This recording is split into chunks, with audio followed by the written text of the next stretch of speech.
Good evening, everyone. Thank you so much for joining us at Loveworld USA News. I'm Joel Richard, and first tonight, let's take a quick look at the top stories this evening. Pastor Chris closes Rapathon, urges believers to live in the fullness of God. President Donald Trump labels Antifa a major terrorist organization, igniting legal and free speech debate. And judge tosses President Trump's $15 billion New York Times suit, calls 85-page complaint improper. Senate blocks proposed stopgap as shutdown deadline nears. And Ford charged in Texas with posing as parents to smuggle children across the border. And now, to the news. Man of God, Pastor Chris Oyakilome, DSC, DSCDD, has called on Christians worldwide to reject the message of poverty and to live in the fullness of God. He made the call at the grand finale of the Rapathon, citing 2 Corinthians 8, verse 9, to underscore his appeal, as he iterated the scripture affirms Christ's grace as the basis for spiritual and material upliftment for believers. Commending partners and helpers of the work across continents, Pastor Chris lauded the global push of the Rhapsody of Reality's devotional, often called the Messenger Angel, which he described as one of the wonders of the world. Now, in his words, it is the only book published in all of the known languages of the world. He credited a vast volunteer network for ongoing translation and distribution. As he drew the program to a close, Pastor Chris offered deep thanks to translators, partners, and field teams who have carried the devotional to communities where even governments do not go. He emphasized that the work has spurred literacy and learning in many places, noting that readers can only benefit if they are able to read it. Pastor Chris urged Christians to keep doing it, saying the world needs the message now more than ever. Organizers echoed his call, pointing to the impact of sustained translation and distribution campaigns that continue to widen access to the devotional globally. Watch this. When you preach the message of faith, there are always those who are watching and trying to keep you in shape, to make sure you don't go too far. You know, they get upset with you, and maybe they did that to him. And so when he got to talking about death, he backpedaled and said, I didn't say you're not going to die. I didn't say you're not going to die. Then he said to the congregation, hear me. And this is on television. He says, hear me. Say, I. And they went, I am going to die. And they went, going to die. Because he's trying to not let, he didn't want criticism. He's had enough of it. He didn't want criticism for saying you're not going to die. So he said, I didn't say you're not going to die. He says, everybody's going to die. What? Even though I was a young preacher at the time, I thought to myself, if this is so, then what did Jesus come to do? Does it mean his job wasn't completed? He couldn't defeat death completely, or what? What happened to him? The apostles who died, the Bible tells us why they died. They were supposed to, because first, it was part of their calling. Second, their choice. They were to seal that message with their death. And they said so. It was consistent with that calling.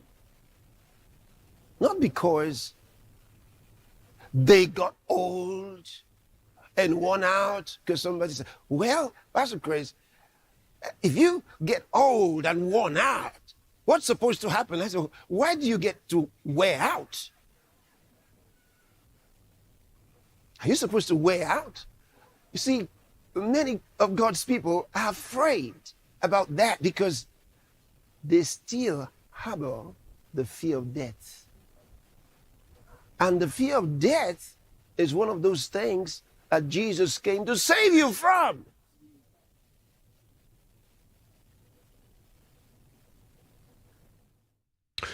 President Donald Trump has declared Antifa a major terrorist organization. A White House official said options are being drafted to turn the statement into policy, including an executive action targeting groups that fuel and fund left-wing political violence. Legal experts note there is no U.S. mechanism to designate domestic groups as terrorist organizations, and former FBI Director Christopher Wray has described Antifa as a decentralized ideology rather than a formal group. The Congressional Research Service similarly says anti-fascism spans a range of radical views and structures. Now, supporters of a crackdown, including former acting DHS Secretary Chad Wolf, say the move could shift federal law enforcement priorities, directing DOJ and the FBI to devote more resources to suspected Antifa-linked violence and seek terrorism-related sentencing enhancements where applicable. Civil rights groups and some Democrats warned of First Amendment risk, arguing any action must distinguish between violent criminal conduct and protected speech or association. The announcement follows the assassination of conservative activist Charlie Kirk, whose alleged shooter left anti-fascist themed messages on unfired casings. Authorities say the motive probe remains ongoing. Watch this. The movement gained national prominence back in 2017, facing off with far-right protesters in Charlottesville, Virginia, and staging violent demonstrations following the murder of George Floyd in cities like Portland and Seattle. Antifa, short for anti-fascist, has been a Trump target for years. Antifa's a bad group, and they're criminals, and they're anarchists, and they're agitators. President Trump now declaring he's designating the group, which he calls a sick, dangerous, radical left disaster, as a major terrorist organization. In other news today, a federal judge in Tampa has dismissed President Donald Trump's $15 billion defamation lawsuit against the New York Times, giving him 28 days to refile a complaint capped at 40 pages. U.S. District Judge Stephen D. Merriday called the 85-page filing decidedly improper and impermissible, noting it alleged only 2 counts of defamation that didn't appear until pages 80 and 83. Merriday faulted the complaint's vituperation and invective, saying the lawsuit is not a PR platform and must contain a short and plain statement under federal rules. He singled out its flowery language about Trump and attacks on the newspaper, concluding the filing exceeded acceptable latitude for pleadings. Now, the Times called the case meritless and an intimidation tactic, pledging to continue reporting without fear or favor.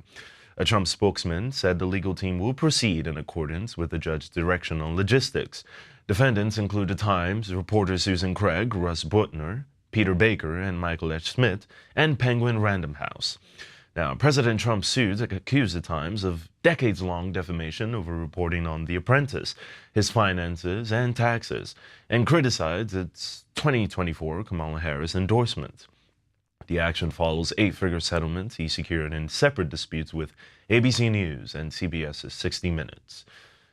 We've received news today that a House-passed short-term funding bill endorsed by President Donald Trump has failed in the Senate 44-48, with only one Democrat, John Fetterman, voting yes, and 2 Republicans, Rand Paul and Lisa Murkowski, voting no. The continuing resolution would have kept the government open through November 21st and added tens of millions of enhanced security for lawmakers and the executive and judicial branches.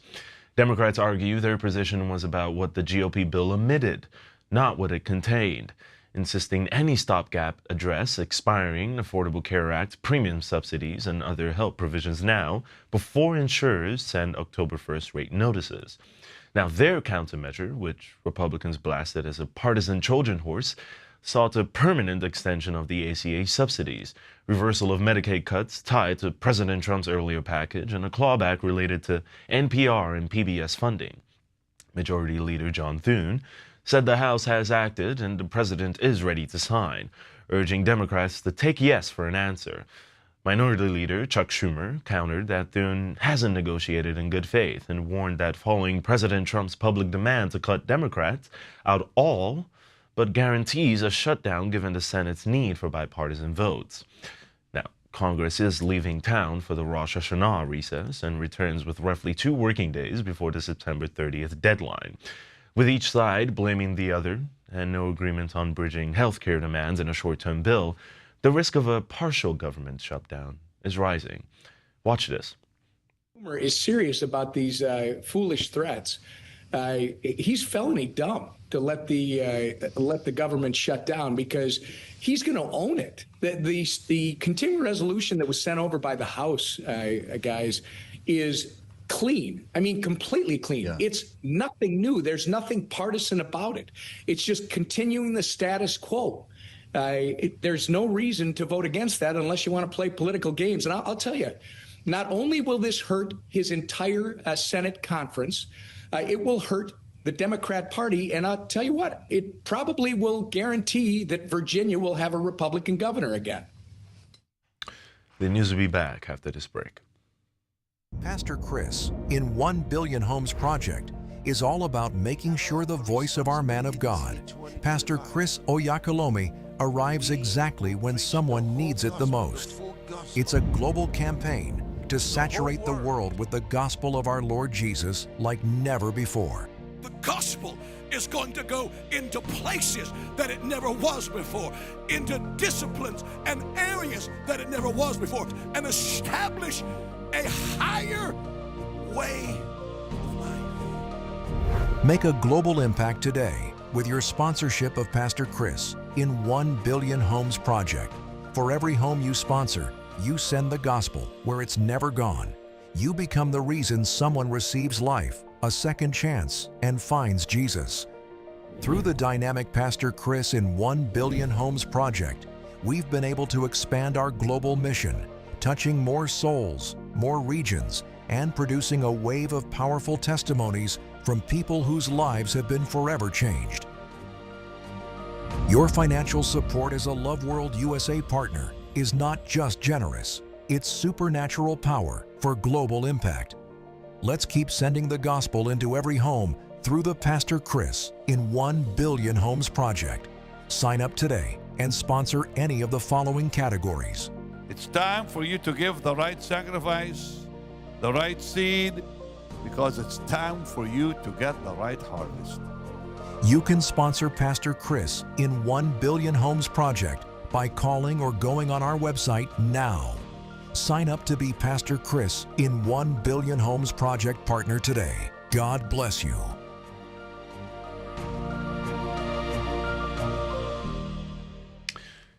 Staring news tonight. Federal prosecutors have charged 4 people in El Paso, Mexican nationals Susana and Daniel Guadian, their U.S. citizen daughter, Diane Guadian, and Manuel Valenzuela, a U.S. lawful resident, with conspiracy to transport aliens and bring in aliens to the U.S. for financial gain. Homeland Security Investigations says the group moved unaccompanied children ages 5 to 13 from Juarez into the United States, posing as parents at border control checkpoints. Now, investigators allege the smugglers used U.S. identity documents to claim the children as their own and gave some kids marijuana-laced gummies to keep them quiet during overnight crossings. Now, at least one child was hospitalized after ingesting the candy, according to the criminal complaint covering incidents from May 1st to October 18th, 2024. See, evidence cited included text messages soliciting the boys 7 and 8, 2 little girls ages 4 and 5, and proof of live photos found on suspects' phones. HSI El Paso Special Agent in Charge, Jason Stevens, said. Authorities are seeking to extradite the 3 Mexican nationals to face charges in the Western District of Texas. Now, Stevens warned that families entrusting children to smugglers risk extortion and confinement in stash houses, saying criminals treat kids as currency. He urged migrants to use legal processes.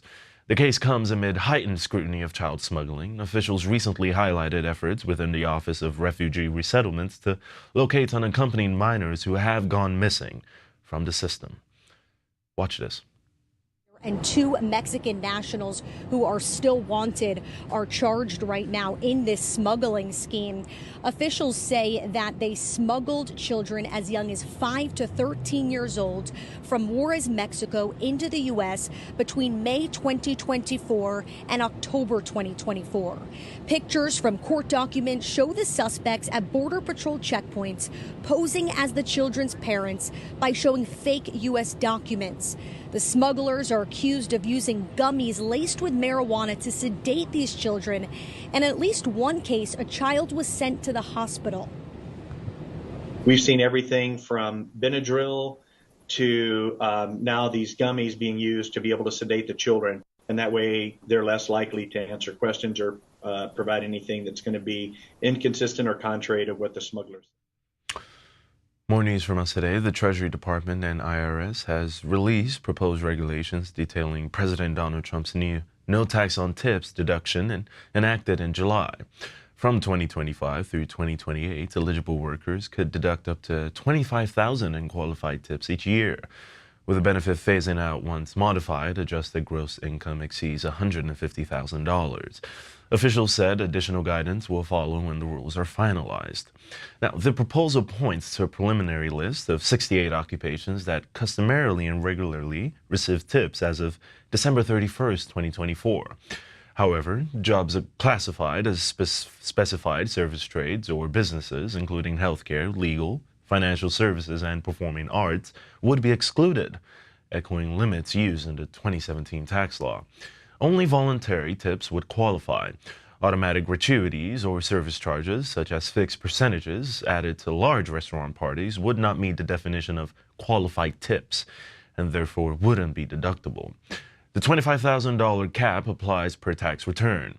Married couples filing jointly could claim up to $25,000 in total, while married filing separately would not be eligible. Treasury said final regulations will clarify how to claim the deduction and what documentation workers should keep.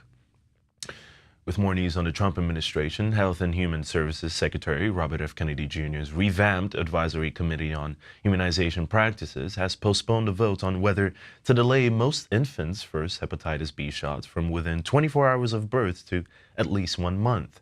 The deferral means the current recommendation, universal birth dose vaccination, remains in place until ACIP reconvenes.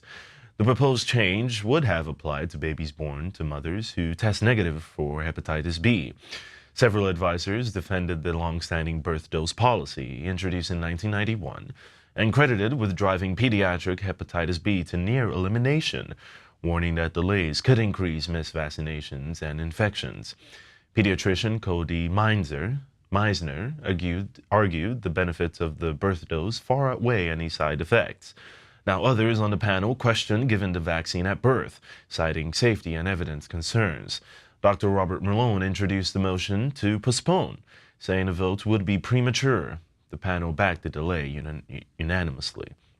Separately, ACIP voted to recommend hepatitis B testing for all pregnant women. The CDC must sign off on that change and any future updates to the infant schedule. The two-day meeting, the first since Kennedy replaced the committee's members, drew scrutiny from medical groups worried that altering the birth dose guidance could undermine protection against the virus that can lead to chronic liver disease and cancer. Let's take a look. Universal recommendations for birth dose in the U.S. for 40 years, meaning every pregnant woman in the U.S. is supposed to be tested for hepatitis B. If they test positive, then their baby gets the birth dose plus an additional shot to prevent mother-to-child transmission. But every baby in the U.S. is recommended to get the birth dose, and that prevents hepatitis B infection universally. So it serves as a safety net, not only for mother-to-child transmission, but for early accidental household exposure to the hepatitis B virus. We'll be back in more news after this break. Stay with us. It's easy to set up, quick to start, and packed with value. Smarter streaming starts here with the Alpha TV Stick. Just plug and stream anytime, anywhere. Discover a curated lineup of content designed to inspire, live broadcasts and global events, inspirational films and series, children's programming, healing and teaching sessions, all on demand. With millions of downloads worldwide, the Alpha TV app is transforming lives across the globe. And now, we're on a mission to reach 1 billion downloads of the Alpha TV app, and you can be part of it. Join the global wave with 1 billion Alpha TV app downloads worldwide. Bring the higher life into every home. Order your Alpha TV Stick today and experience smarter streaming. Alpha, the higher life is here. More news on the international front. Estonia's foreign minister said 3 Russian MiG-31s violated the country's airspace on Friday, flying back and forth for more than 12 minutes before Italian F-35s pushed them out. NATO sources said the jets flew together in the incursion. Now, an alliance defense source initially indicated the aircraft were carrying Kinzhal air-launched ballistic missiles, later clarifying the jets were only capable of doing so, and it was unclear if they were armed.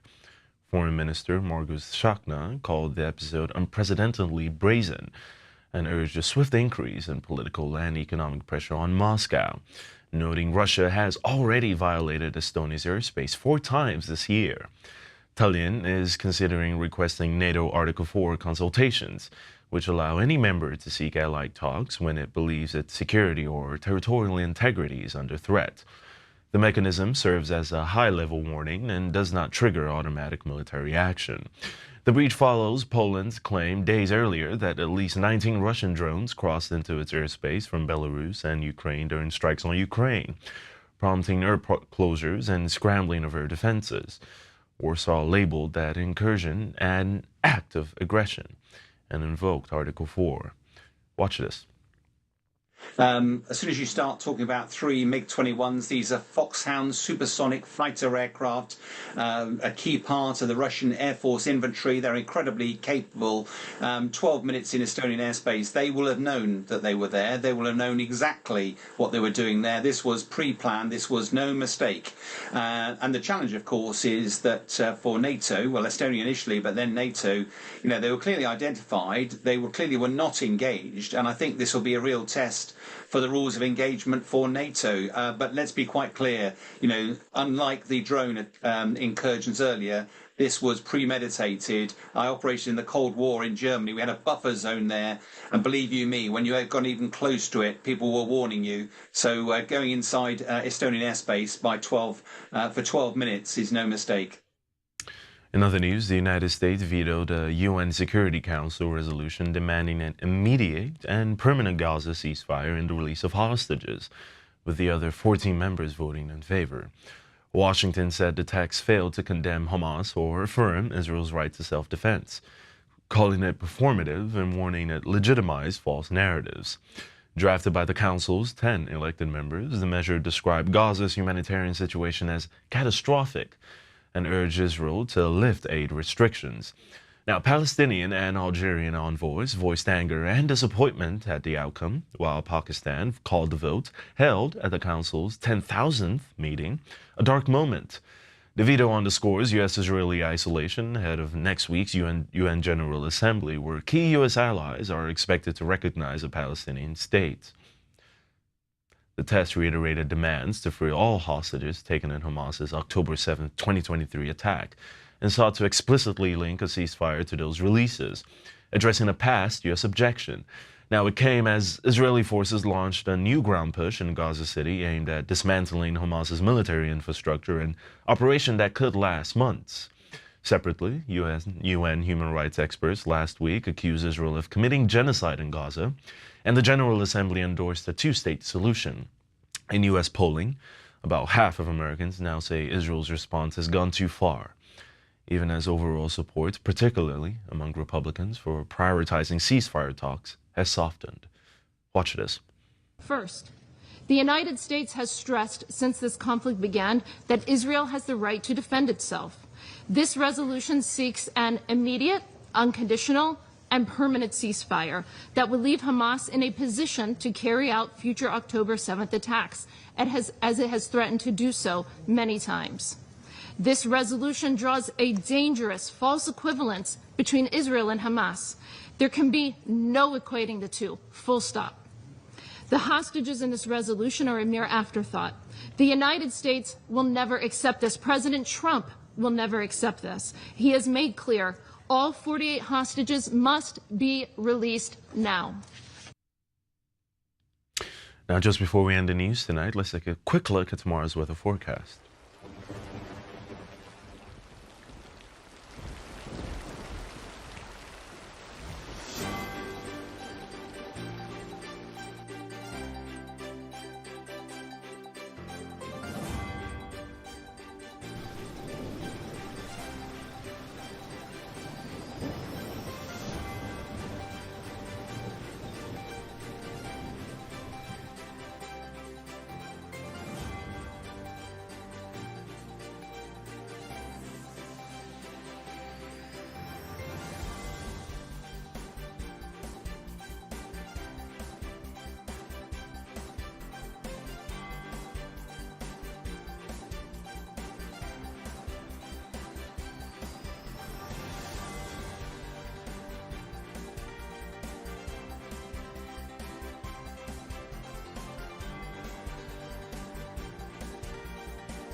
And to end the news, let's have a quick recap of the top headlines. Pastor Chris closes Rapathon, urges believers to live in the fullness of God. President Trump labels Antifa a major terrorist organization, igniting legal and free speech debate. And the judge tosses President Trump's $15 billion New York Times suit, calls 85-page complaint improper. Senate blocks proposed stopgap as shutdown deadline nears. And Ford charged in Texas with posing as parents to smuggle children across border. And that's all the news we have for you tonight. Join us at the same time tomorrow for more news. I am Joel Richards, signing off. God bless you, God bless our armed forces, and God bless the United States of America.